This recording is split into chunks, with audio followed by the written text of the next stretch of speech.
Hey guys, tonight we're heading deep beneath the sands of ancient Egypt into the soft shadows of a newly sealed tomb where incense has long since faded and the flickering torchlight dances across painted walls. You're wrapped in linen placed gently among carefully chosen belongings and you're waking up. Sort of. You don't remember falling asleep, but you do remember dying. That part's vague, honestly. Something about a fever, a very long ceremony, and someone insisting you look majestic as you are being mummified. The rest a bit foggy. What isn't foggy, though, is the linen wrapped so tightly around your legs that you now shuffle like a sleep-deprived caterpillar. That's okay. No one's in a rush here. You're in the afterlife, remember? And just between us, you probably wouldn't survive this. I mean, you can barely pack for a weekend trip without forgetting socks. Imagine packing for eternity. So before you get comfortable, take a moment to like the video and subscribe, but only if you genuinely enjoy what I do here. And let me know in the comments where you're listening from and what time it is. I love hearing from all of you sleepy historians around the world. Now dim the lights, maybe turn on a fan for that soft background hum, and let's ease into tonight's journey together. You blink well, spiritually blink. Your eyelids haven't really been functional since the embalming, but something is definitely stirring. The tomb is quiet, sure, but not dead. There's a stillness, a sacred hush, and a sense that the real work is just beginning. You sit up slowly, adjusting to your bandaged situation, and glance around the chamber. Clay jars are arranged with mathematical precision. A wooden chest lies just beyond your feet. Beside it, your favourite reed mat, a carved headrest, and what looks suspiciously like a pile of onions. Ah yes, the essentials. You are wealthy enough to afford a personalised burial, nothing pharaoh level, but certainly upper middle afterlife. The walls are covered in scenes of your past life, harvesting grain, giving offerings, fishing in the Nile. Some of these were more aspirational than accurate. You're pretty sure you've never actually rowed a boat, but the artisans were paid well to make your existence seem productive. So here we are. A scroll rests beside your feet. You recognise the opening line sits a copy of the Book of the Dead, or more accurately, the Book of Coming Forth by Day. It's a guidebook, a spiritual GPS. You'll need it. The afterlife isn't a straight road, it's a bureaucratic obstacle course with crocodile-headed gods, declarations of innocence, and the occasional cosmic boat ride. You unroll a portion of the scroll with care. The illustrations are vivid even now, you standing before Anubis, your heart being weighed, your soul passing through sacred gates. The hieroglyphs, detail spells, affirmations, and personalised name drops. It's both comforting and mildly intimidating, kind of like opening a textbook and realising your final exam is also your entrance interview to immortality. Your embalmer's work was competent, if not spectacular. Your limbs creak, but nothing's fallen off. That's good. The linen wrapping is tight in places, loose in others, and smells faintly of resin and lotus. You try to adjust it, then give up. This is your eternity outfit now. You shuffle forward. The first item you check, the canopic chest. This ornate box once held your organs carefully removed and embalmed during the mummification process. They're technically still yours, even though they've been divided among 4 tiny falcon-faced jars, like sacred leftovers. Each jar is topped with a different protective deity. You nod at them. Thanks for guarding my intestines, you mutter. Historians still argue whether these jars were thought to function practically or symbolically, or both. Some believe the ancient Egyptians expected to reclaim their organs in the afterlife, while others suggest they were offering sacrifices of self in service of purity. Either way, you're not eating anything too challenging until you find out for sure. A small figure lies beside the chest. It's you, a model of you. A little wooden version with painted eyes and a carved name. This is your Ushapti, your backup workforce. You smile. You'll see more of these soon. Hopefully. You rise, sway slightly, and then regain balance. Your body might not be alive, but you've still got moves. As you walk, the dry air of the tomb feels familiar, like home. This is where your journey begins. The heart is light, the scroll is ready, and the question is simple. What exactly did you pack for forever? Because the next room is waiting, and it's full of answers. You shuffle forward, careful not to knock over the low offering table as you pass. It's solid limestone carved with shallow grooves, where food once sat offering cakes, fruits, roasted meats. Most of it has long since turned to dust or been consumed by time itself. Still traces remain: a faint smell of dates, the shadow of bread, the ghost of figs. And then you see yourself, again. It's not a mirror, because ancient Egyptians weren't particularly big on glassy self-reflection. No, what you're looking at is your sarcophagus, the outer shell, the big reveal. It lies open now, split like a cracked nut, with the inner case resting inside like a meticulously decorated matryoshka mummy. The face on the lid is your face, kind of. More idealised, less stress lines, better hair. You move closer, inspecting the detail. Black coal outlines the eyes, gold leaf accents shimmer in the faint lamplight. The artist made your eyebrows far more symmetrical than you remember. You respect the effort. After all, this wasn't just about vanity. This was your brand, your passport photo for eternity. You glance down at your real, very much wrapped body. It's a little less glam. The wrappings are frayed in places, the scent of myrrh more ancient spice rack than divine aura. Still, the craftsmanship is there, layer upon layer, resin dipped, bound with spells. You are, in a word, preserved, like a very ambitious fruitcake. Mainstream historical pause. Ancient Egyptian mummification wasn't just a practical process, it was a sacred art. Elite mummies like you received a 70-day treatment that included dehydration in natron resin coating, organ removal, and liberal use of spells and charms. Mummification was seen as an act of divine imitation, the body becoming Osiris to prepare for resurrection. You lean against a wall carved with scenes of your funeral procession. In one image, you're standing proudly as mourners wail dramatically behind you. A musician plays a sistrummer, kind of sacred rattle. A priest touches your mouth with a ceremonial adze in the opening of the mouth ritual designed to restore your senses for the afterlife. It's a little theatrical, but you appreciate the symbolism. You reach down beside your sarcophagus and spot one of the more awkward truths of the afterlife: packing wasn't just for the dead, it was done by the living, and they brought everything. To your left is a simple woven basket filled with socks. Okay, not exactly socks, linen foot wrappings. Enough for multiple outfit changes, just in case. Beside them, sandals, palm fibre, well worn, slightly bent at the heel. You step into them like the nostalgic commuter you are, and one immediately flops off. Typical. Historians still argue whether these daily life items were intended for real use in the afterlife, or were simply symbolic gifts of continuity from grieving families who couldn't imagine grandma crossing into eternity barefoot. You suspect it's both. A bit of practicality, a bit of love, and maybe a subtle jab that you always complained about cold feet. Next to the sandals is a folded linen tunic, beautifully creased somehow, still smelling faintly of cedar. You remember wearing this once during a feast at the governor's estate. You spilled wine on it. They've repaired the stain with a stitched lotus blossom. Thoughtful. And there's the oils. Rows of small alabaster jars, still stoppered with wax and linen. You unseal one carefully and inhale. It's Kaifi, the sacred incense blend. Warm, spicy, resinous. It clings to the air like an incantation. Other jars contain cedar oil, lotus essence, even crocodile fat, though you'd rather not ask how they harvested that. You dab a little on your finger and touch it to your bandaged wrist, for no reason other than it feels right. Here's the quirky tidbit for the hour.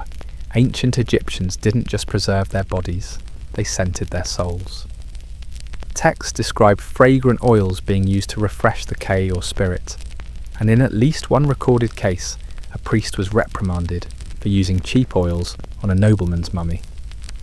Eternity apparently does not forgive discount embalming. You stand in the centre of the chamber, arms awkwardly at your sides, and take it all in. This is just the start. These are the basics, the spiritual equivalent of toothbrush wallet keys, the bare essentials for reanimation. But already your tomb is more organised than your actual house ever was. You spot a small mirror, not glass-polished bronze. You hold it up and catch a warped glimpse of your bandaged nose. Yep, still wrapped, still regal. A thud echoes from somewhere deeper in the tomb. Not ominous, just stone settling. You tell yourself that. Definitely just stone. You look back at the sarcophagus once more and nod. You'll return here later when it's time to rest again. For now, you've got exploring to do. The gods are watching, your car is awake, and the next chamber is already whispering through the crack in the doorway. Time to see what else you thought was worth hauling into the afterlife. The doorway is narrow, barely wider than your outstretched arms, and the stone frame is etched with warnings, half prayer, half don't mess this up. You step through sideways, brushing your shoulder against a faded hieroglyph for protection. Whether it worked or not, you're still walking, so you'll give it the benefit of the doubt. The second chamber is cooler. Not exactly breezy, this isn't a 5-star eternity with central air, but cooler. The air smells faintly of beeswax and old papyrus. An old papyrus, as it turns out, smells suspiciously like your cousin's scroll collection, dry musty, with a hint of desperation. This room is the archive. No, not of your taxes, your dead not cruel. This chamber holds your Book of the Dead, the personal guidebook for navigating the afterlife. Or more accurately, several fragments of your Book of the Dead, lovingly copied onto long rolls of papyrus, bundled like ancient cheat sheets tucked into niches along the wall. One of them has your name right at the top. Well, technically, justified before the gods, because even in death Egyptians loved a good title. You gently unroll a scroll, careful not to rip the edge. The ink is faded but still legible. The illustrations glorious. Tiny jackals gods with ibis heads, boats sailing through star fields. It's part religious text, part travel brochure, part anxiety dream. And yet, weirdly calming. Your finger traces the route past the 12 gates of the night. You're supposed to recite passwords at each one, like a very dramatic bouncer test. If you fail, you're denied entry. If you succeed, you move forward, eventually ending up before Osiris for judgment. Fun. Mainstream fact drop. The Book of the Dead wasn't a single book, but a collection of spells, some copied, some personalised, meant to help the deceased navigate the challenges of the afterlife. They included instructions for crossing rivers of fire, avoiding demonic crocodiles, and ensuring your heart didn't betray you during judgment. Next to the papyrus scrolls lies something less sacred, but equally important, your writing kit. Yes, even in the afterlife you brought your tools. There's the reed brush slightly frayed at the tip, from years of use, and a shallow ink palette with 2 circles, one black, one red. You pick it up and smile. The black was for writing, the red for emphasis. Or in your case, passive-aggressive edits. You find a half-used ostracon nearby, a pottery shard used for casual notes. On it, a doodle of a baboon juggling lotus flowers. You don't remember drawing this, but it has your style, probably copied during a slow temple lecture. Historians still argue whether personal effects like writing kits were functional in the afterlife, or just symbolic. You suspect scribes included them to hedge their bets. What if I do need to take notes? What if the gods forget something? It's not paranoia, it's planning. You look around and notice other additions, a small stack of scrolls detailing your family's lineage, a tiny figurine of Thoth, the god of writing, carved from blue faience with those watchful ibis eyes. It feels like he's judging your penmanship from beyond the veil. There's a mirror again, this time, etched into the wall. Not reflective, but symbolic. Beneath it, a single carved phrase, the one who writes remembers twice. You pause, letting that sink in. That's the thing about the Egyptians. They wrote it all down. Every grain count, every offering, every cart accident. They weren't obsessed with words just for religion. They believed writing itself was a form of magic. Not metaphorical magic. Actual magic. Words once written had power, permanence. They were immortal in a way bodies could never be. You move to the far end of the chamber, where a small pedestal holds your personal copy of Spell 125. This is the big one. It's the heart-weighing spell, the moment your soul gets measured against the feather, of Mart, goddess of truth. If your heart's heavier, than the feather devourer demon. If lighter, you move on. You squint at the papyrus and recite it quietly to yourself. I have not stolen. I have not lied. I have not caused pain. There are 42 I have nots. The ancient Egyptian version of a moral resume. You always found this part exhausting, but the spell insists reciting it is proof of your purity, or at least your enthusiasm for memorization. Here's your quirky tidbit. Some versions of the heart-weighing scene include a creature called Amuta hybrid of crocodile, lion, and hippo who eats your heart if you fail. But some tablets suggest that Amut didn't eat every failed heart. Some she just judged, very intensely, so maybe it wasn't all doom and digestion. You roll up the scroll again and glance toward the next doorway. You're starting to realize something. This isn't just a tomb. It's a carefully curated museum of you. Every object, every scroll, every half-eaten ink, cake, it's all a clue, a whisper of who you were and who you hope to be after death. It's memory, but sculpted. One final object catches your eye. Before you leave the room, a wooden statue of a servant kneeling, arms outstretched. It's a Shabti, your eternal helper. One of many, actually. You've got dozens scattered around the tomb, each inscribed with the same spell. When called, they will work on your behalf in the fields of reeds. You pat the statue's head. Hope you know how to build irrigation canals, you whisper. It doesn't respond. You step toward the third doorway. More chambers wait beyond. More memories, more absurdly thorough packing lists. But in this quiet sacred room, surrounded by your words, your gods, your doodles, you pause and feel, just for a moment, entirely present. The afterlife isn't a sprint, it's a stroll. And you've only just begun. The next chamber welcomes you with silence so complete it feels padded. The kind of hush you only find in places where nothing moves except maybe the occasional beetle politely keeping to itself in the corners. Your sandals scuff gently against the floor, scattering faint echoes into the gloom. This is the storage room. It smells like linen old cedarwood and the ghost of incense past. The walls here are less decorated, bare stone marked only by soot smudges and the odd scribble left by a worker who probably thought, well, no one will ever see this. Jokes on them. Lined up in neat rows are large reed baskets sealed with clay lids. You know exactly what's in them because you packed them. Or at least people packed them for you while you were elsewhere. Let's peek. The first basket contains bread.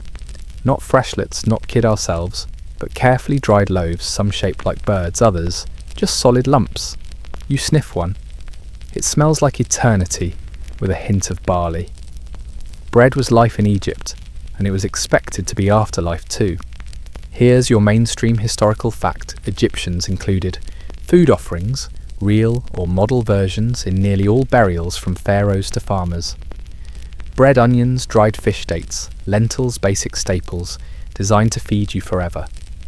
In elaborate tombs, painted offerings would supplement the real ones, like grocery lists scrawled on stone. You move on to the next basket. This one's more fragrant. You lift the lid and yes, dried herbs, mint, coriander, maybe some fenugreek. It's hard to tell after a few millennia. You touch a bundle wrapped in faded linen. Inside a small clay pot filled with what looks suspiciously like animal fat. Perhaps an ancient balm or cooking grease, possibly both. And here's a fun fringe detail. Some tombs have been found with entire menus carved on the walls, lists of what the deceased hoped to eat daily in the afterlife. One noble woman requested honey cakes every morning. Another included a note specifying no onions before sunrise, which frankly sounds reasonable. The third container holds fabric. You draw out a neatly folded tunic. The linen is fine papery and light, though dry as old parchment. Next to it, sandals. Reed soles, leather, straps a slight decorative flourish on the toe. Not practical, but hey, the afterlife is no place to slack on footwear. You remember packing those sandals, or well commissioning them. You'd worn your daily pair into the dust. These were your ceremonial commute sandals, because even in death the walk matters. You pause by a smaller basket. Inside a tool, some simple, some symbolic. There's a hoe, a sickle, a tiny wooden plough. Not for you, of course. That's what shabti are for. But the tools were placed here just in case. Egyptians loved contingency plans. You pick up the sickle and admire the curve. These were your father's design, sharp, balanced, and oddly comforting. Historians still argue whether the tools placed in tombs were meant for real use or just representations. Some are functional, some are stone models, some are both real tools but inscribed with magical texts to ensure their usefulness beyond the grave. Then tucked behind one of the baskets you find it. A bundle of letters. Your breath catches a little because you'd almost forgotten these. Folded sheets of papyrus bound together with a faded blue ribbon. You untie them carefully and scan the familiar handwriting. Your mother's voice clear as Nile water. May the gods watch your steps in the next world. Don't forget to eat. Don't let the priest trick you into extra chores. Your cousin, ever sarcastic, if you see grandfather tell him he still owes me 3 fish. A friend's farewell, more solemn, you were always the one who remembered birthdays. Don't stop now. These are your treasures. The Egyptians called these letters to the dead. They were often included in burials tucked into tomb niches or laid across chests. Some were requests, please intercede with the gods to help my crops, and others were apologies. Some, like yours, were simple comforts, a reminder that life had echoes even after death. You rewrap the letters more gently this time and slide them back into place. On a nearby shelf sits a jar, unglazed, lumpy, sealed with wax. You hesitate, then open it. Beer. Well, what used to be beer, now it's a crusty sludge, but the sentiment remains. Egyptian beer was thick, low in alcohol, and often flavoured with dates. It was considered essential for the afterlife, not just a luxury, but a divine necessity. Gods drank beer, workers drank beer, you drank beer, everyone drank beer. You chuckle softly. There's something oddly moving about this, seeing all these objects packed with such care so long ago. This wasn't hoarding. It was hope. Hope that you'd arrive, you'd need things, and you'd appreciate the gesture. You glance up at the ceiling. It's low, carved with stars. Blue pigment still lingers in the recesses, soft and dreamy. Someone painted the sky here so you wouldn't forget it. Your hand drifts to the wall. Someone's etched a line of hieroglyphs beside the door, barely visible now. You squint. It reads, for the one who steps into shadow with a full basket, the path is lighter. You smile. It's not poetic, it's not grand, but it's true. You step back into the centre of the chamber. One more glance at the baskets, the letters, the sandals. And then you continue forward toward the next space. More to see, more to remember, more to carry with you. But for now you're full. Not of fear, not of questions. Just of the quiet, beautiful absurdity of packing for forever. Your sandals whisper across the stone as you move into the next chamber. The air shifts subtly, cooler, denser, like someone turned down the volume on the world. It's darker in here. Your eyes adjust slowly, shapes materializing, like memories half recalled. And what's that in the corner? Ah yes, furniture. That's right. The afterlife wasn't just a journey, it was home. And what's a home without your favourite chair? You approach a low wooden stool. Its legs are shaped like lion paws. The surface is polished smooth, from centuries of airless quiet. It's been here for longer than most languages, waiting, because someone long ago thought you'd want to sit. Beside it, a headrest, what we might call a pillow if we were feeling especially generous. But instead of something soft and cloud-like, this one is carved from alabaster, shaped like a slender bridge. You wince just imagining it under your skull. And here's your mainstream historical moment. Egyptians believed the head was the seat of spiritual power. Keeping it elevated even in death was essential. These headrests were often inscribed with protective spells to guard the sleeper from evil spirits, sort of like a cross between a pillow and a magical force field. You crouch and study the engravings. Tiny figures dance along the side. One is clearly a lion, another might be a serpent, or a very grumpy fish, hard to tell. Now, for the quirky tidbit, archaeologists once discovered a headrest carved to resemble the god best protector of sleep, childbirth and households. His face was believed to scare off demons, so yes, people literally slept with a carved monster under their head. Because safety comes before softness. You rise slowly, brushing dust from your palms. The idea of sleeping on stone is absurd, but then again, so is building a full bedroom in a tomb. You spot a low table next. Its legs are thinner, more delicate. It holds a single jar and what looks like a folded tunic. The jar's stopper is still sealed with resin, and the cloth is impressively preserved. You touch the edge, it's linen, of course.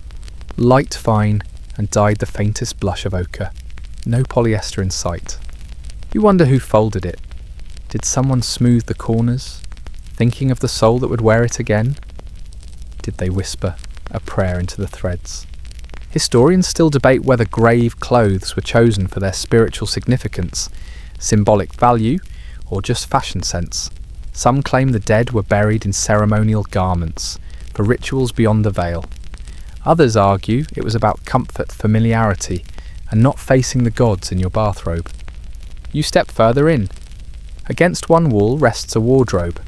Not a literal one, of course, more of a chest. Its wooden frame is banded with copper, and the lid is carved with a scene of boats, sailing through papyrus reeds. Inside, preserved sandals, tunics, jewellery, and a finely carved comb. You pick it up, it's light, made of wood with narrow teeth. You imagine someone using it for one last touch-up before judgment. A cracked mirror rests nearby, not reflective anymore, just polished obsidian. But in its time, it would have caught the image of someone preparing for eternity, fixing their hair, straightening a sash, maybe practicing a smile for Osiris. And now your eye catches something unexpected, a game board. Yes, really. Laid out neatly with game pieces still in place, is a board for Senatone of the oldest known games in the world. A grid of 30 squares, some marked, some blank. Slender playing tokens stand frozen mid-match. Mainstream history time. Senate was more than just entertainment. It was a symbolic game of passage, a journey through the afterlife. Players moved their pieces toward the end goal, avoiding traps and hoping for favourable dice rolls, or knucklebone tosses really. It became so entwined with death that it often appeared in tombs painted or real. And here's the quirky edge: one version of the game board was found with instructions that were unhelpful. Just vague lines about advancing in accordance with the gods. Basically play, but also pray. You reach toward the board and pause. One piece is slightly askew, tilted like someone made a move and never got to finish. It's a quiet thing, but it tugs at you. Someone once touched this, someone played, laughed, swore under their breath when they lost a piece, and now it sits here, mid-game waiting. You feel the hush again. This chamber isn't for gold, it's for habit, daily rhythms, linen folded just so, a favourite stool, the worn edge of a familiar game. These things weren't luxuries, they were reminders of life and anchors for the soul. You turn back to the headrest, the stool, the unfinished match. You think of your own room, the exact way your blanket folds, the drawer where you keep things just because they've always been there, the rituals that mark your own days, the familiar mug, the way your phone lights up before you sleep. The Egyptians weren't so different. They packed not for spectacle, but for comfort, for routine, for home. You glance once more at the linen tunic folded like a whisper, and then you move on. The dead don't need closets, but they kept them anyway. You pass through a narrow doorway, ducking slightly beneath a lintel decorated with lotus flowers and stars. The air is different again. This room feels quieter, not because of sound, but because of what waits inside. You've arrived at the part of the tomb that no one ever strolled into lightly. This is the shrine room. Your footsteps soften instinctively, as if the walls expect reverence. The floor is paved in smooth limestone, its surface dimly glowing in the flickering lamplight. Ahead stands a large wooden structure, painted gold and black, its sides carved with prayers and protective spells. This is where the gods live now, or at least where they're invited. Inside the shrine are the guardian statues. One of them stands with arms crossed, wearing the curved beard of kingship, and a linen kilt that's been carefully repainted, even after death. His eyes are outlined in kohl, staring with the kind of intensity that makes you glance away. He holds a crook and flails symbols of protection and authority. Not exactly your standard housewarming gift, but power works differently in the afterlife. Mainstream history moment. Guardian statues were often placed in tombs to defend the soul from malevolent forces. These were not idle decorations. Egyptians believed these figures could act with agency, standing between the departed and whatever monsters lurked in the unseen realms. You notice one statue has a slight chip in its crown, a flaw, or maybe a story. And here comes your quirky tidbit. Some tombs included statues of animals, or hybrid lions with human heads, serpents with wings, baboons balancing scales. In one tomb, a tiny hippo-shaped guardian bore the inscription, "I bite the demons that whisper," which is either very poetic or very literal, possibly both. You step closer to the shrine's open panel. Inside, laid in quiet grandeur, is a series of scrolls and miniature wooden models. The scrolls, fragile papyrus rolled tightly, are decorated with hieroglyphs, so dense they almost look like lace. You can't read them, of course, but you know what they are. Spells. Protection, instruction, encouragement. These scrolls form part of what we now call the Book of the Dead, a misnomer really, since it wasn't a single book, and it wasn't always called that. But the idea was simple maps and mantras for the soul, guiding it through a treacherous spiritual landscape to reach the field of reeds, Egypt's ideal paradise. You crouch squinting at a symbol repeated across one scroll. It's a feather-marked goddess of truth. You remember what it means, because eventually the soul will face judgment.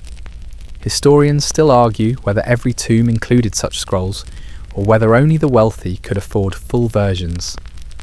Some claim abbreviated versions were spoken aloud at the funeral passed along by memory. Others argue that priests would select passages to suit the departed's character. Either way, the message was clear. There were rules for getting in, and the gods liked paperwork. You look to the side where the miniature models sit. Tiny boats with painted sails, workers with tiny baskets. One scene shows bakers kneading dough, another shows oxen ploughing fields. All hand-carved, all ready to spring to life in the next world.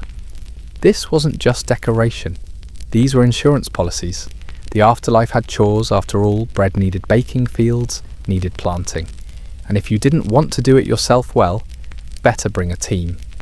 Here's something peculiar. One set of figurines found in a high official's tomb included a group of scribes, each one bent over a small tablet, stylus in hand. Even in death paperwork followed them. You feel that in your bones. You glance again at the guardian statue, then at the scrolls, then at the dolls of labourers frozen mid-task. And then you realise this isn't a shrine to gods. It's a shrine to order. To the idea that even beyond death there is structure, there are rules, there is comfort in knowing what comes next. You remember the phrase scratched into the side of one sarcophagus discovered centuries ago, "I shall not eat dung, I shall not drink urine." A charming sentiment, yes, but also a line from a much longer list, declarations made by the soul before the gods, proving their worth. I have not lied, I have not stolen, I have not made others weep. The soul had to be clean, measured, balanced, because if it wasn't, it would face the final judgment, where the heart would be weighed against the feather of truth. If the heart was heavier, burdened with sin or sorrow, it would be devoured by a monster named Amit, part lion, part crocodile, part hippo. A sort of divine shredder. The soul wouldn't be punished, it would be erased. You feel a chill then, not from fear, but from awe. This room is built to fight that outcome. It's a fortress of memory, of story, of spells and scales and little wooden bakers who promise to knead dough in your stead for eternity. You step back. As you leave the shrine, you touch the frame of the doorway, just lightly, a gesture of respect, of thanks. You're not quite sure who you're thanking, maybe the artisans who carved the feathers, or the priests who folded the scrolls, or the unknown hands who set the dolls in place, knowing they'd never be touched again. Until now. Outside, the air feels lighter, but only just. You walk slowly now, deeper into the tomb's corridor.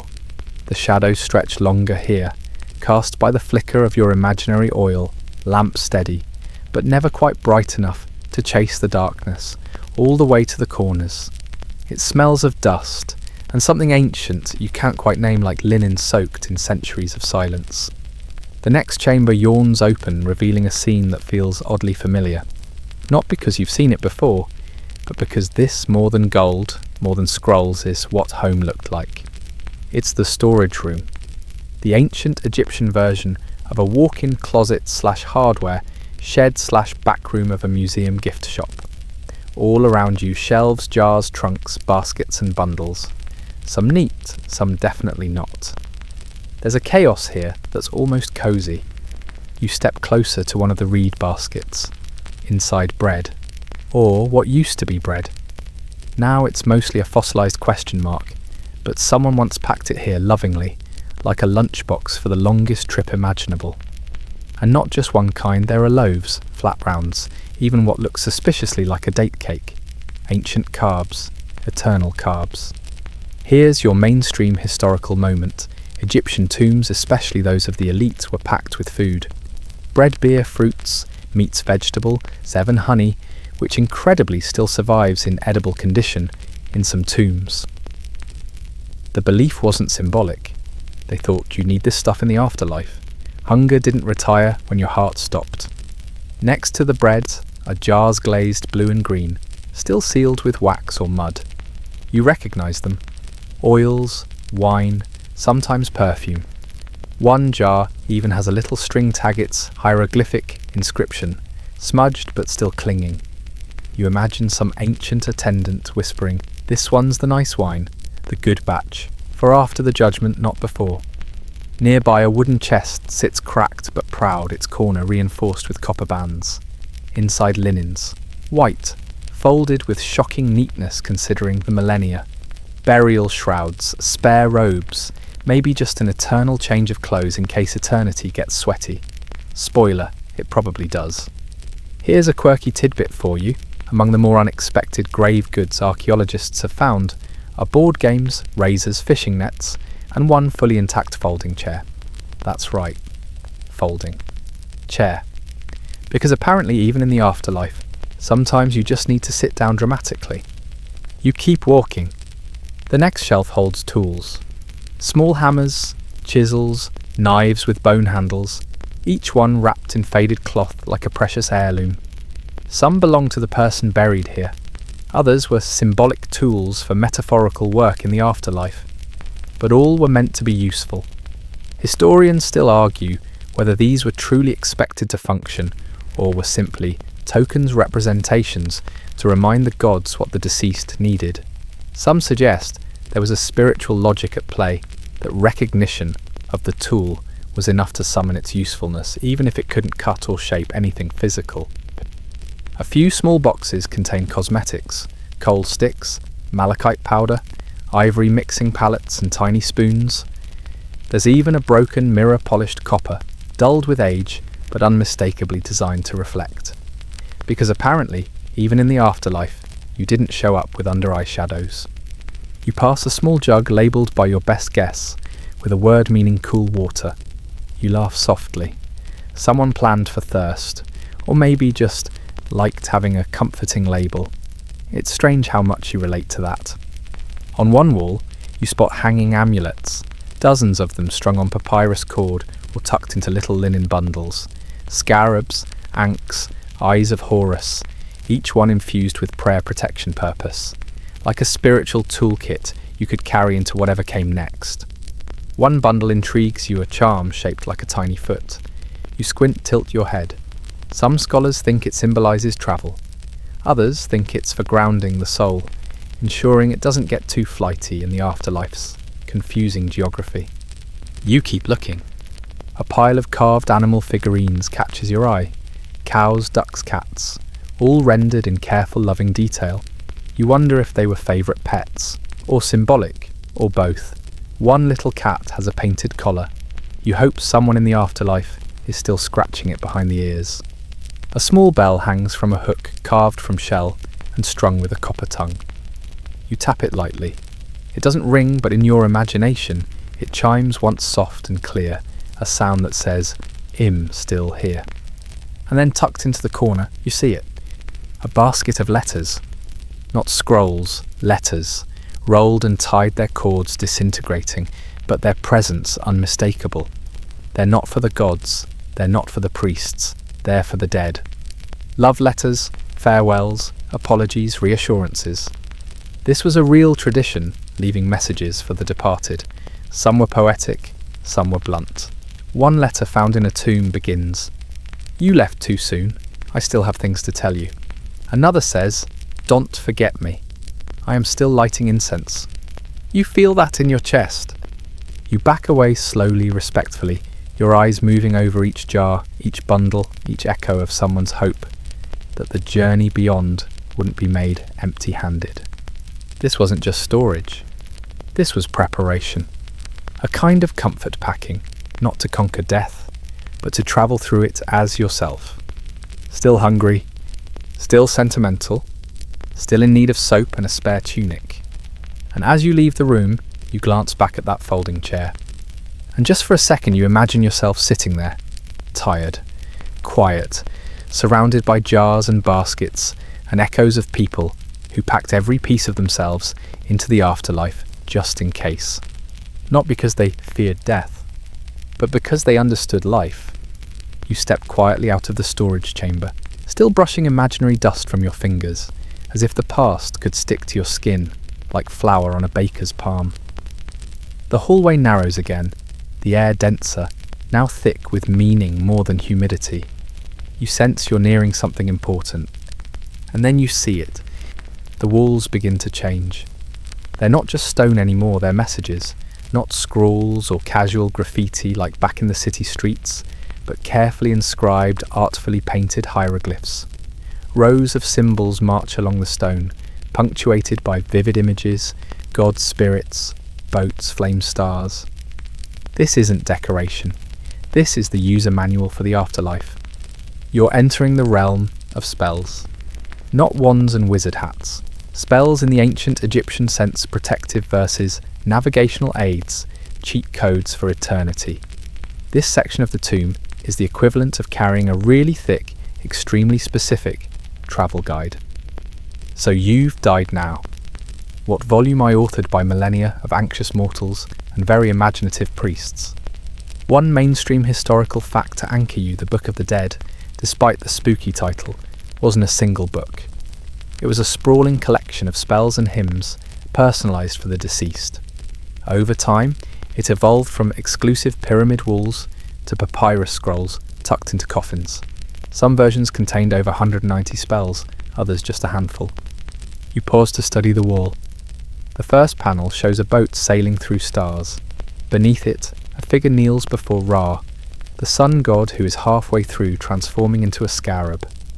This, you recall, is part of the solar cycle, the idea that Ra died each night, travelled through the underworld, and was reborn each morning.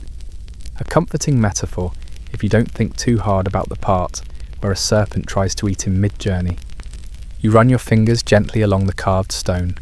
The symbols feel like braille for the dead, tactile prayers etched to last longer than memory. Further along, a spell catches your eye. It translates roughly as spell for not dying again in the realm of the dead. Direct, to the point. Because if there's one thing worse than death, it's re-death. Here comes your quirky tidbit among these elaborate mystical texts.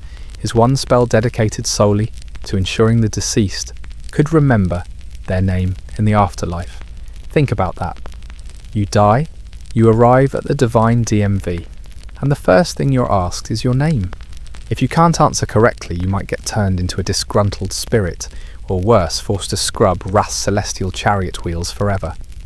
You reach a junction where the illustrations grow more intense. Here's the judgment scene. You know it immediately, Anubis jackal-headed and poised with eerie calm, guiding a soul forward. A scale looms in the centre on one side, the person's heart. On the other, the feather of Mart, goddess of truth and balance. If your heart's heavier than the feather, well, there's Amit. You've met Amit before in bedtime legends, but seeing her here in full detail still gives you chills. part crocodile, part lion, part hippo, basically a mashup of the most bitey parts of Egypt's wildlife. She sits by the scale, licking her chops in anticipation. Because if the scales tip wrong, she eats your soul. No reruns, no sequel. Historians still argue whether this judgment scene was meant to be metaphorical or taken literally. Was Amit an actual underworld beast or a symbolic way to talk about personal accountability? Either way, you start mentally reviewing every questionable thing you've ever done with lentil stew. Another panel, Thoth the ibis-headed scribe records the outcome with an unblinking eye.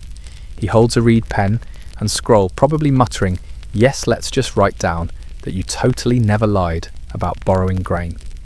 You linger here. This part of the afterlife narrative, the weighing of the heart, wasn't just popular. It was the centerpiece, a sort of divine audit. But there's something beautiful about it too, because before you're judged, you get to speak. There it is, another spell translated as the negative confession. It's not a plea, it's a declaration. You stand before the gods and say, "I did not steal, I did not lie, I did not kill, I did not eat my neighbour's figs without asking." Okay, maybe that last one is paraphrased, but you get the point. You declare who you are by saying what you didn't do. You define yourself by the harm you avoided. It's oddly poetic. You step back to take in the full length of the wall. Spell after spell, a spiritual itinerary. When you reach the lake of fire, do not panic. Recite spell 127 and walk sideways like a baboon. To escape the snake who guards the gate, say his name backward and compliment his scales. It's surreal, and also kinda sweet, because it means someone somewhere sat down and thought, let's make sure you're okay on the other side. Let's pack your favourite wine, your best sandals, and also this 10-step plan for evading soul-devouring demons. You reach the final stretch of text. It's worn, faded, but still legible. It says simply, "Rise with the sun, walk with the stars, you are not forgotten." And you exhale, because that, more than all the gold, all the bread, all the funerary boat models, might be the most precious thing of all. To be remembered, to be prepared, to be told you matter even here. You touch the wall one last time before moving forward. Not as a tourist, not as a thief, just as a fellow traveller grateful for the company of those who made the road easier by leaving signs. Even if those signs are in hieroglyphs and guarded by a divine hippo-crocodile hybrid. The air grows quieter now, not just in volume but in texture, thick, solemn, like walking through a dream you only half remember. You leave the spells behind, though their meanings seem to echo in the back of your mind, clinging to your ribs like the scent of frankincense. Your feet find softer ground, a floor laid with smooth stone tiles arranged in faint spirals. The corridor opens into a new chamber, not grand, not gilded, but deeply personal. You know this space without needing an explanation. This is the room of personal items, the emotional cargo of the afterlife. At first glance it looks simple. Shelves, niches, little wooden boxes. But look closer. Each object is a story. A life folded down into things, not trophies, not treasures for show, but pieces of meaning preserved in silence. You kneel near one corner and pick up a small carved figure. It's a cat, smooth with just a hint of mischief in its eyes. Not Bastet, not divine, just a house cat. Someone's favourite, perhaps. Maybe this was a pet buried alongside its owner, or maybe just a carving meant to keep them company in the next world. Here's your mainstream fact. Egyptians often included household objects. In tombstones, mirrors, jewellery, writing tools, even board games like Senet. Not because they believed the dead needed to pretend to be alive, but because the afterlife was a continuation. You brought the things that made life good, comforting, familiar. You glance up and notice a low table. Upon it sits a carefully wrapped bundle linen, folded around what looks like a child's toy. A tiny horse on wheels, its paint mostly flaked away, but one wheel still turning slightly, if nudged. Suddenly the weight of it hits you. This was someone's child, or maybe the child themselves remembered through the object they loved. You pause, not because you're overwhelmed, but because the silence here deserves it. Scholars still argue whether these personal items were meant for symbolic memory or literal use. Did the deceased believe they'd place senet in the field of reeds, or was it just a gesture like packing your mother's scarf because it smells like home? Maybe both. You pass shelves of sandals, some nearly pristine, others worn at the heels, ceremonial headdresses resting beside utilitarian headbands, a razor, a necklace, a mirror that is more polished copper than reflection now. Each item says you existed. Each item says you mattered. But not all objects are comforting. In one niche rests a bundle of reed scrolls, badly burned, the edges charred, as though fire tried to erase whatever was written. You don't know if these are records, letters, confessions, but something tells you the damage wasn't accidental. And next to them, a small box sealed tightly with wax, unopened. It's labelled with a glyph that roughly means regret. You don't touch it. Instead, your gaze shifts to a painted panel along the wallone of those deceptively simple murals you've grown to admire. This one shows a family scene, two adults seated at a low table, a child in their lap, a servant approaching with a tray. Nothing grand, just a meal, just togetherness. And that's the heart of this room, isn't it? The idea that we're not just what we accomplished, or how many fields we owned, or whether we earned the favour of Ra, were the sum of our moments, the people we laughed with, the objects we treasured, the quiet Tuesday afternoons, when nothing profound happened, but we were happy anyway. Here comes your quirky detail. In a few tombs, archaeologists have found what appear to be love notes, literal messages of affection scratched into walls or written on linen tucked into coffins. One reads, "Wait for me in the sunset. I will bring the honey cakes." Another, heartbreakingly, "I held your hand too late." That's what this room feels like. Not a museum, a letter. You continue forward. Toward the far wall, there's one more display. A stack of tablets, simple, square, unadorned. You take one, tilt it toward the flickering torchlight, and see the marks. Inventory of days. It's a log, a running list of weather harvests, temple visits, and minor ailments. One line reads, "My tooth aches. I offered bread to Thoth for relief." Another, "The water level rose and the fish were pleased." Another, "Too many onions again." You laugh softly. Not because it's funny exactly, but because it's familiar. You could write that entry tomorrow. And that's the strange, sweet magic of this place. The realization that across 4,000 years, we haven't changed that much. We worry about weather. We write down how much grain we have. We complain about onions. And somehow in the act of recording it, we preserve more than information. We preserve humanity. You step back toward the entrance of the room. One last object catches your eye. A folded cloth pouch, nothing extraordinary, containing what looks like a stone stylus. It's worn, smooth, the kind of thing you could easily miss. But someone packed it with care. Because even in the afterlife, someone might still want to write. You exhale and glance once more around the room. It's not rich, not lavish, but it's real. And in that realness, it feels sacred. You turn slowly and begin the quiet walk toward the next chamber, the soft sound of your sandals echoing behind you like a signature fading into the page. The corridor narrows again, and the air cools cooler than it should be given the stone all around. You pull your linen wrap closer, though you know it won't help much. This is the kind of cool that slips into your chest and rests beside your heartbeat. The lighting dims as you step beneath a low arch. No more painted walls here. No panels of lotus blossoms or dancing spirits. Just smooth stone, and silence, like the architecture itself, has decided that words aren't enough anymore. You've reached the preparation hall. Not for guests, not for statues. For bodies. But don't worry, we're not here for horror. We're here for wonder. This is where the body was turned into a traveller, where ordinary humans became timeless. If death was the threshold, this was the luggage check. A stone slab stretches out before you, worn smooth from generations of use. You imagine it once bore royalty and farmers alike, both laid out side by side beneath the same God's watching eye. On the wall beside it, faint remnants of a painted figure. Anubis, jackal-headed and composed hands, extended like a doctor mid-diagnosis. You sit respectfully on a worn bench meant for the living. It creaks a little. Fitting.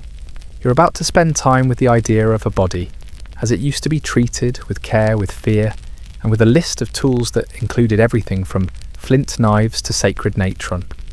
Here's your historical grounding mummification in Egypt, developed over centuries, evolving from simple desiccation in the desert sand to complex rituals involving removal of organs, drying, wrapping, and recitation of dozens, sometimes hundreds of spells. It wasn't just about stopping rot, it was about transformation. The goal wasn't to preserve a corpse. The goal was to prepare a vehicle for eternity.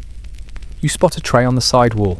It holds replicas, now educational props, but your imagination fills in the rest, curved hooks for removing the brain through the nose. Yes, that's a real thing. Delicate blades for incision bowls of resin, and satchels of natron, the mineral salt that played the role of ancient desiccant drying the body slowly over weeks. You wince slightly. The brain removal detail has always been a bit much, hasn't it? Historians still argue whether this procedure was symbolic or practical, if the Egyptians really believed the brain didn't matter. Some texts mention the heart as the centre of thought, feeling and morality, while others ignore the brain entirely, like a forgotten side dish on the banquet table of anatomy. And here comes your fringe tidbit. In rare cases, mummies have been discovered with the brain still inside, suggesting the embalmers either ran out of time or the client opted out of the deluxe cranial scoop. Some scholars speculate that elite individuals may have requested exceptions, especially those who fancied themselves philosophers. Beside the table you notice a low stool where one of the embalmers might have rested. Above it, a faint glyph that means silence or presence. That's the vibe here. Not morbid, not gory, reverent. The walls echo with unspoken understanding. This was hard work, sacred work, sometimes messy, but always deeply human. You trace the sequence in your mind. After death, the body would be brought here, washed with palm wine, then laid out for the long, quiet labour of transformation. Organs removed, each carefully placed in canopic jars, those little stone containers, each guarded by one of the four sons of Horus. You know the names now: Imseti Hapi, Duamutef, Kebesenwef. Each watched over a piece of the self: liver, lungs, stomach, intestines. Strange, isn't it, that the ancient Egyptians were more intimate with their own internal mechanics than most modern folks are with their inbox. The heart, however, was special. It was left inside usually because it was to be weighed later against the feather of Mart, that whole judgment of the soul moment. You needed your heart for that, no pressure. You run your fingers along the carved edge of the bench. So much of this process was ritual. A team of embalmers would move in a slow choreography of touch and recitation. The opening of the mouth ceremony, performed after wrapping, was believed to restore the senses to the deceased. Eyes to see, mouth to speak, ears to hear the praise of the gods in the next world. And here's the kicker: it wasn't always sombre. Some texts suggest jokes were made, songs were sung. The embalmers knew their work was heavy, so they lightened it with humanity. Some even painted messages onto the linen wrappings. One mummy was found with the phrase "Do not unwrap, I bite" scratched into the final bandage. You smile. Of course they had gallows humour. Death may be divine, but it's also awkward, universal. Too big to face without laughter. You picture the final steps now. Wrapping layer by layer with amulets inserted at each stage, scarabs, anki's protective eyes, each one like a spiritual lock guarding the traveller's journey ahead. Some mummies were buried with papyri tucked into their chest wrappings, personalised cheat sheets, prayers or messages to Osiris. You imagine scribes crafting those notes late at night, probably muttering, "Hope this version gets approved." And then finally the moment of closure. The coffin, wooden painted, sometimes nested like Russian dolls, receives the body. The lid comes down, the rituals close, and the world above continues on. You stand slowly, giving the space its due respect. Not everyone could afford this process. It was expensive, time-consuming, often reserved for the elite, but even simple burials carried echoes of these traditions. The belief that the journey continued, that death was a threshold, not an end. You walk to the far doorway, where a carved lintel holds the symbol for safe passage. It feels appropriate, because for all the details, the tools, the salt, the linen, the real goal was reassurance. Reassurance that we could be held, remembered, readied for something beyond. You exhale and pass beneath the symbol, heading deeper once again, this time carrying the weight of reverence and the quiet understanding that one day even your own cluttered desk might be considered sacred space. Your sandals find firmer footing as the stone corridor opens into a wider chamber, still dim, still solemn, but filled now with colour again. Faded, sure, but lingering. This was never a place for tourists or crowds.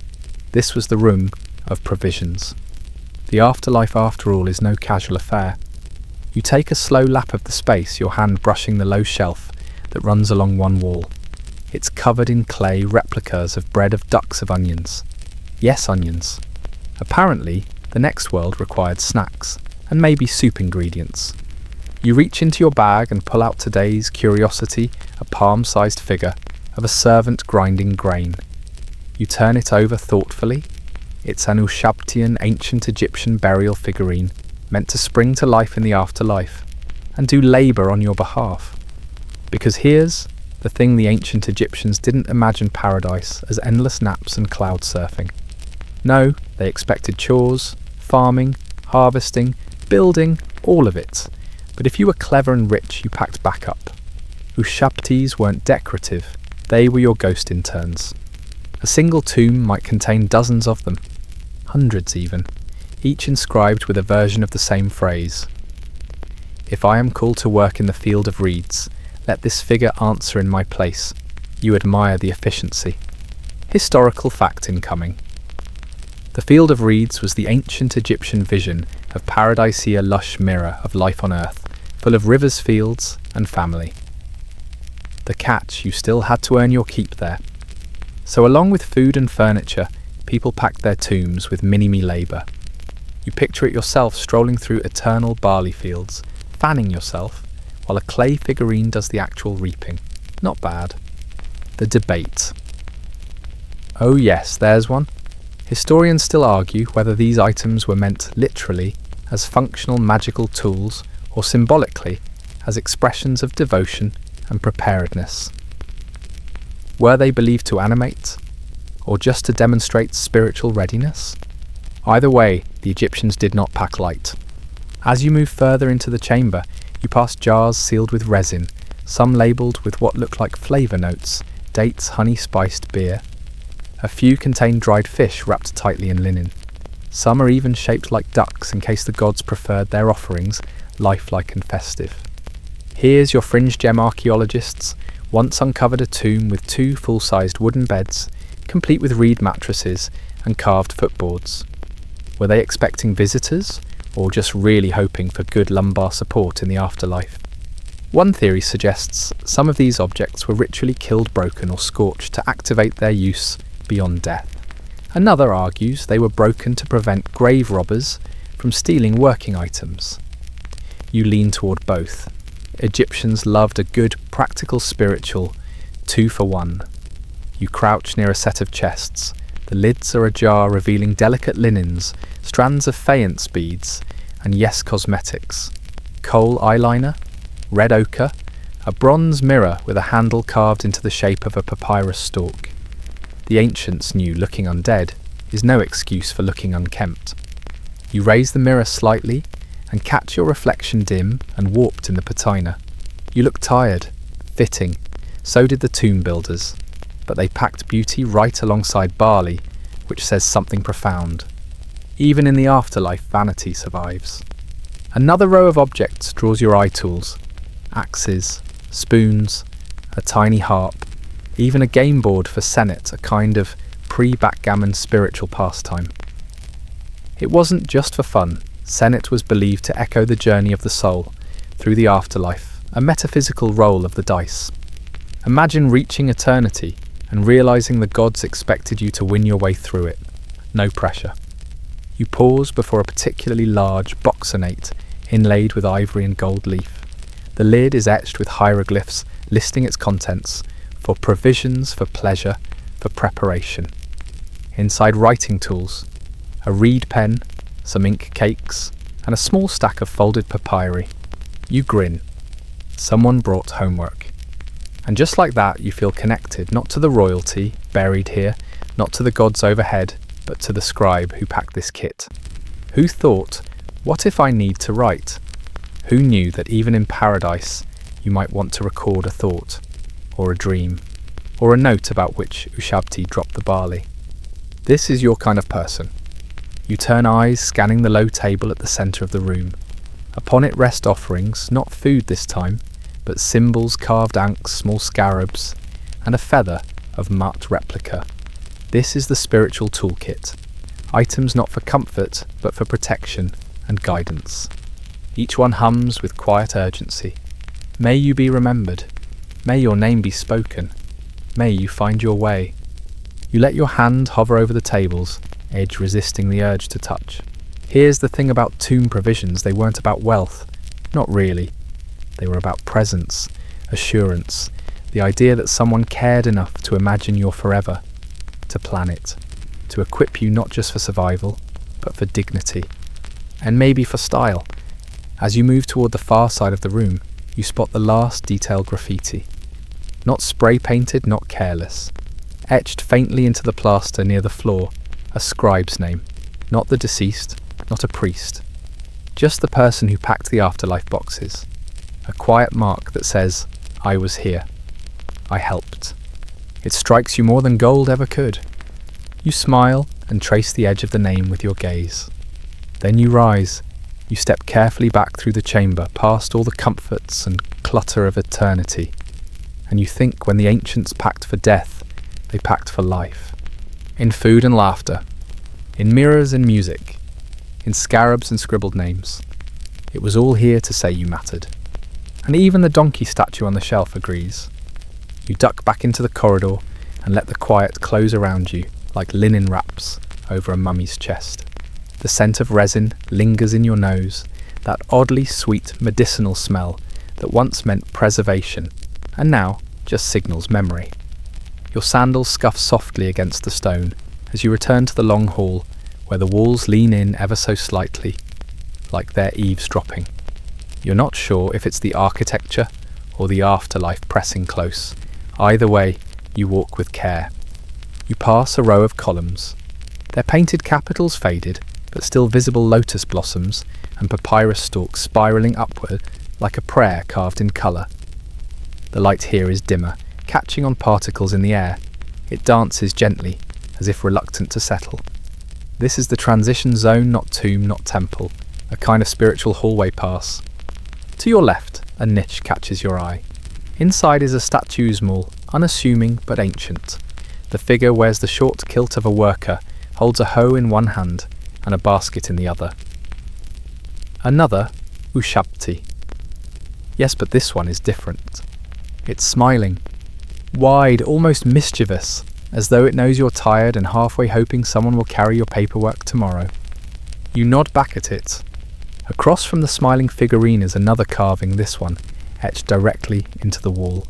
It's a funerary scene banquet style. A seated figure before a table overflowing with offerings, bread, beer, beef, ribs, fruit and jars stacked like a clay tower of abundance.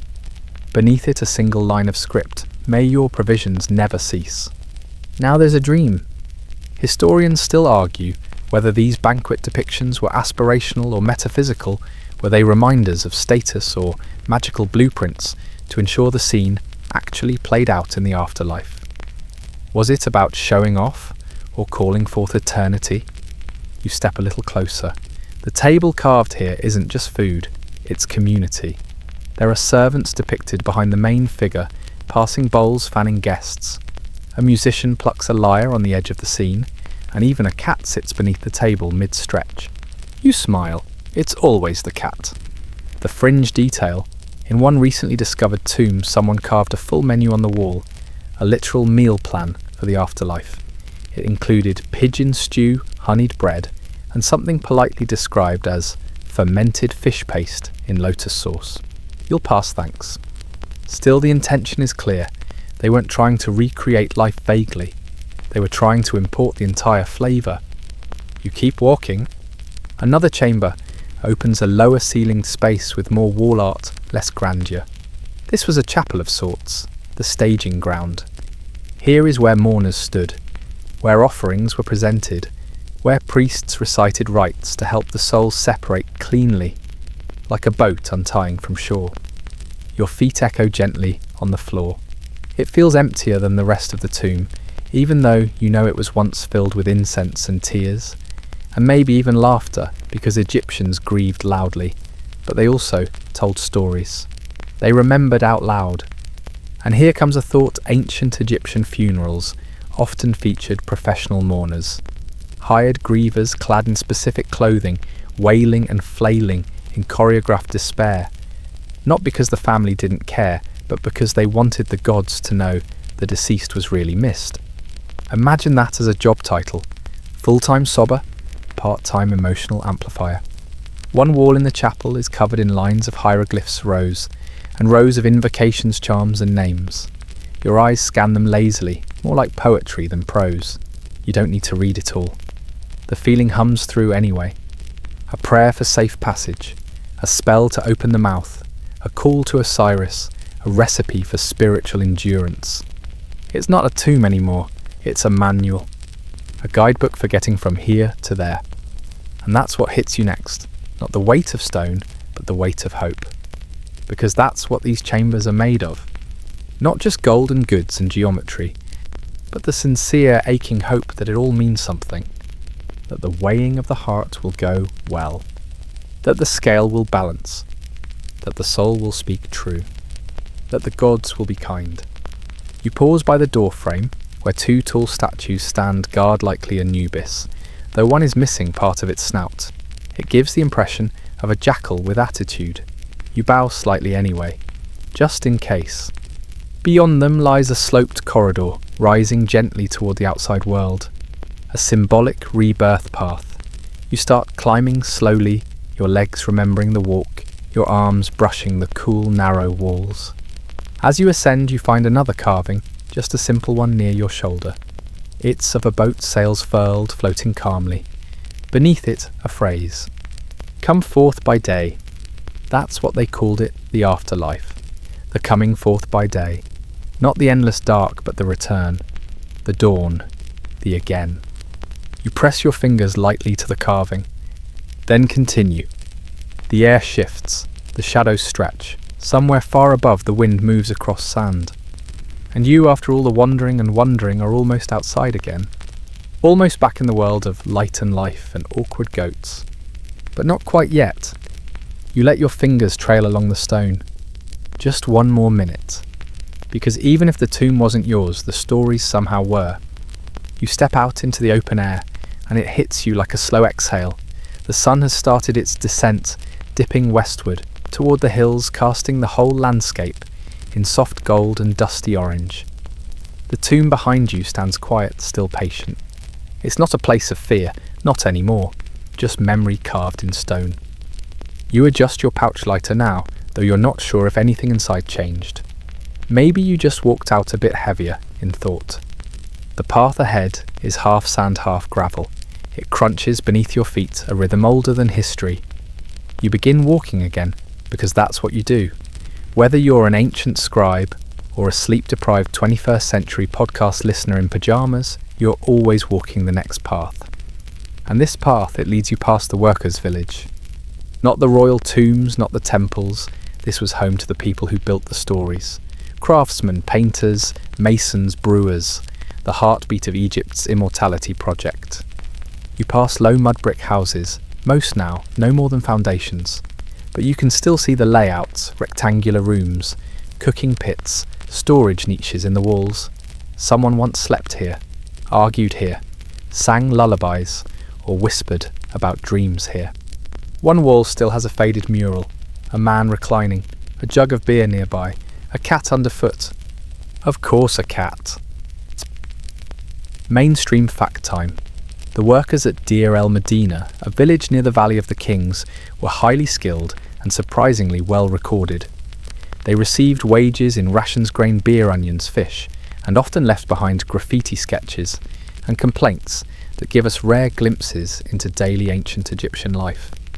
And your offbeat tidbit, one note found in a worker's house reads, "Did not show up to work today. Was drinking beer." Direct, honest, possibly still applicable. You pause by one of the more intact homes and look through the empty doorway. It's just shadow now, but once it was full of clatter and chatter. Maybe even laughter. Ancient Egyptians weren't silent sages. They gossiped, they joked, they spilled lentil stew and blamed the cat. You imagine it a pot boiling, someone grumbling about sand in their sandals, a kid scribbling little scarab doodles on the wall while their mother yells, "Not again." And then you move on. The path winds toward the edge of the cliffs, where a low stone structure waits, half buried, half forgotten. Inside a cache of grave goods, once recovered, now long since catalogued and shipped off to museums. But a few things remain. A broken chair, a scrap of linen with faded red ink, a pottery jar still lined with the sticky residue of what might have been honey. These weren't Pharaoh's treasures. These were practical things, things meant to help someone live, well even after death. Historians still argue whether these objects were symbolic gifts or genuinely functional provisions. Were the sandals meant to be worn in the afterlife? Was the makeup for beauty or ritual disguise? Did anyone really think a mummified goose would make a good dinner in eternity? You crouch and peer into the storage space. There's a faint breeze here, surprisingly cool, a shaft to the outside, or maybe just the echo of absence. And there in the corner is a carved inscription. Small, easy to miss, but it's in the familiar script. It reads, "To live again, one must carry memory." You sit beside it on a rock worn smooth by time and wind, and probably 1,000 other quiet visitors who came here to think. Because there's something oddly peaceful about this in-between. Not the grandeur of the tomb, not the noise of the city, just this moment where the sun sinks lower and the land grows still, and even the goats have gone silent. You look out across the desert to where the river might shimmer in the far distance, Nile blue against gold dust, the great vein of life. And for a heartbeat you're there, not watching history, not narrating it, but part of it. Your fingers trace the strap of your pouch, still inside that tablet, that line you added. Donkey hesitated at temple gate, maybe divine doubt. And you know you'll write more tomorrow, not because you have to, but because that's what humans do. We carry the moments. We mark them. We remember. You rise slowly, brushing sand from your robe. The path ahead is familiar. It leads back toward the village, back toward your mat, your goat, your endlessly persistent dreams. But there's one more stop first. You turn toward a low shrine nearby, nothing elaborate. Just a cluster of stones, a carved falcon, and a place to leave things. You pull a small object from your pouch, a piece of bread slightly stale. You place it gently on the shrine stone. Not because you think someone will eat it, but because somehow you want to offer something back. After all, you've borrowed so much tonight, the walk, the wait, the wonder. You bow your head, just a little, and then you keep walking. The sand crunches softly, the sky dims, and the path continues.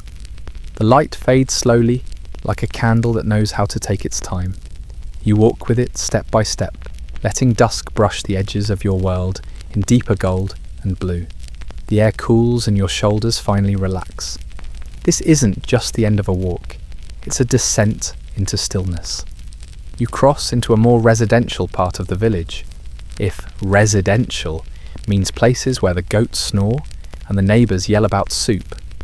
The walls here are closer together, the alleyways narrower, the homes smaller, but somehow cosier like. Even the architecture wants to tuck you in. You pass a woman lighting a small oil lamp on her stoop. She nods at you, and you nod back. No words, just the shared knowledge that it's been a long day. Somewhere nearby a child giggles while being chased around with a bundle of linen. A bedtime burrito in the making. The breeze carries a swirl of spices and fire smoke. Someone's cooking something. You're not sure what it is, but it smells like comfort. burnt around the edges, but comfort nonetheless. And here's a historical pause. As we near the final stretch, ancient Egyptians had a surprisingly intimate evening routine. After the day's work, be it hauling stones, weaving linen, or jotting down royal grain deliveries, they returned home to small, often multi-generational dwellings. Evening meals were shared communally, with bread, onions, beer, and the occasional dried fish or lentil stew. But your fringe tidbit. Some homes had small family altars tucked into corners, or carved into walls places to speak softly to departed ancestors before sleep. Some even wrote tiny notes to the dead and tucked them under pots or behind bricks, just in case the afterlife had a postal system. You pass one of those altars now. There's a jar of dried herbs, a faint chalk symbol on the wall, and a smear of red ochre that might have been a painted offering. It's quiet here, sacred in the casual way, no fanfare, no priest, just presence. Your feet carry you onwards slowly now. You're not rushing. You want to soak in every last detail before the night fully claims it. A goat peeks from a doorway, eyes glowing in the lamplight like judgment in quadruped form. You smile. "I'm not late," you whisper. "I'm just delayed." The goat remains unconvinced. As you pass a water jar, left out to cool, you trail your fingers along its rim.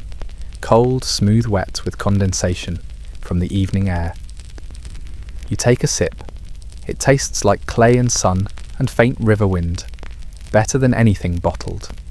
And now the shadows begin to stretch across the street like slow dancers. The sounds quiet bit by bit. A door creaks closed, a cough, a lullaby whispered more than sung, the last clang of a pot being put away. You pause beneath a fig tree whose leaves barely rustle. This one's old, bent, gnarled and heavy with its last fruit of the season. Beneath it sits a small boy carving something into a piece of soft wood. He doesn't look up, but you hear him mutter, "Making a god, a little one." You nod and keep walking, because even the smallest gods deserve their space, and even the smallest humans are trying to make sense of the day.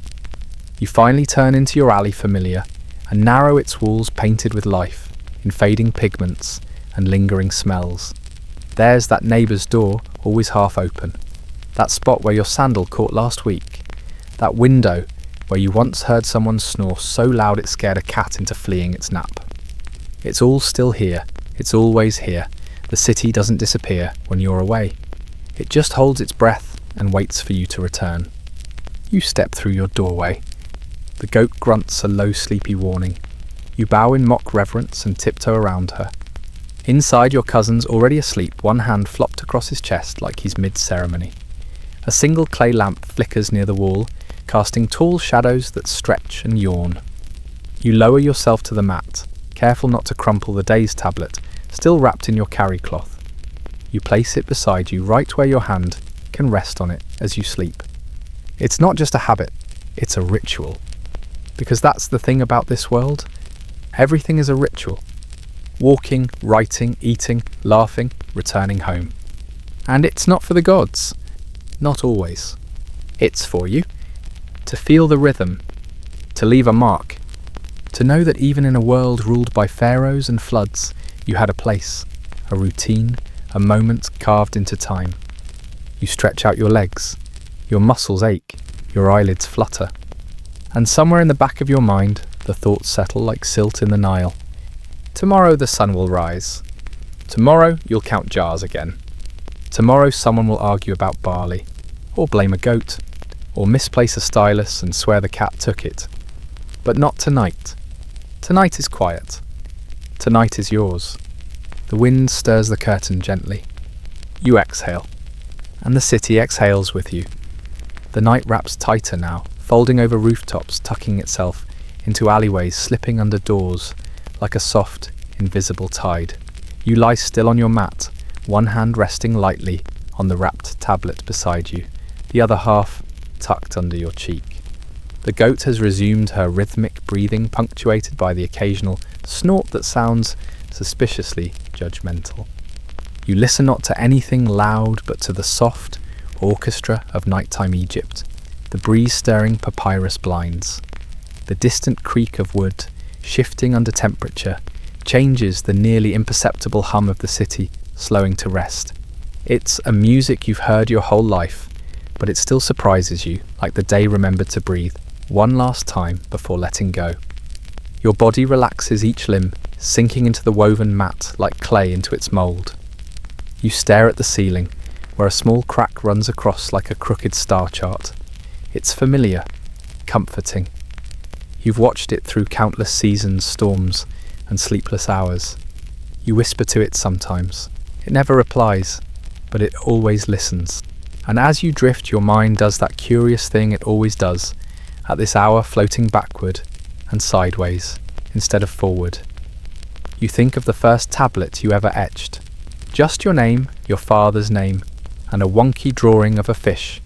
It's still hidden in the wall behind the oven, covered over with plaster. A secret version of you, fossilized. Here's your final historical note, soft and simple.